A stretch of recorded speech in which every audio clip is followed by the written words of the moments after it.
Once upon a time, there was a little boy named Tom Thumb, also known as Policino in Italian. He was born to a poor woodcutter and his wife who lived in a small cottage in the forest. Policino was no ordinary child, he was no bigger than a thumb. One day, a severe famine struck the land, and Policino's parents could no longer provide enough food for their family.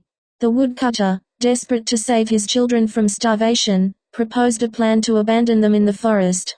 His wife, hesitant but equally desperate, agreed reluctantly.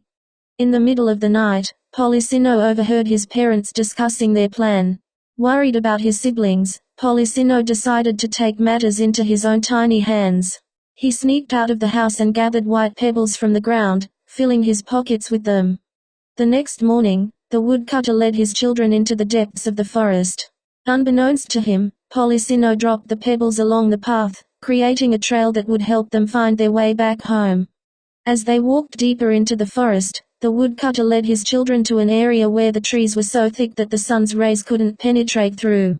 He told them to wait there while he went to chop wood, but in reality, he intended to abandon them.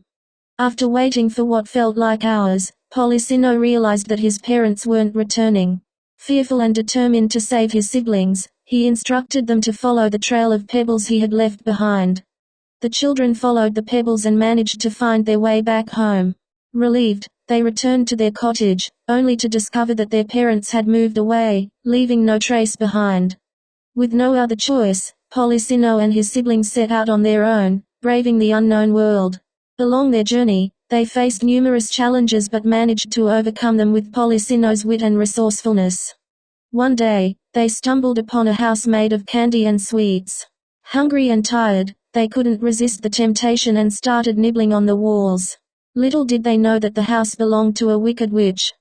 The witch captured Policino and his siblings and locked them in a cage, planning to fatten them up and eat them later. But Policino was not one to be defeated easily. He devised a clever plan to escape. Using his small size to his advantage, Policino tricked the witch into believing that he was too skinny to be eaten and convinced her to check her own oven to see if it was hot enough. As soon as the witch turned her back, Policino and his siblings slipped out of the cage and ran for their lives. With the witch hot on their heels, Policino and his siblings ran as fast as they could. They came across a river and managed to cross it safely, but the witch, weighed down by her own greed, drowned in the rushing water. Finally free from danger, Policino and his siblings continued their journey. Along the way, they encountered a kind-hearted farmer who took them in and gave them a home. Policino grew up to be a wise and generous young man, always remembering the lessons he learned from his adventures. He took care of his siblings and made sure they never went hungry again. And so, the tale of Policino, the little boy no bigger than a thumb, teaches us the power of resilience, quick thinking, and the importance of family bonds. Once upon a time, there was a little boy named Tom Thumb,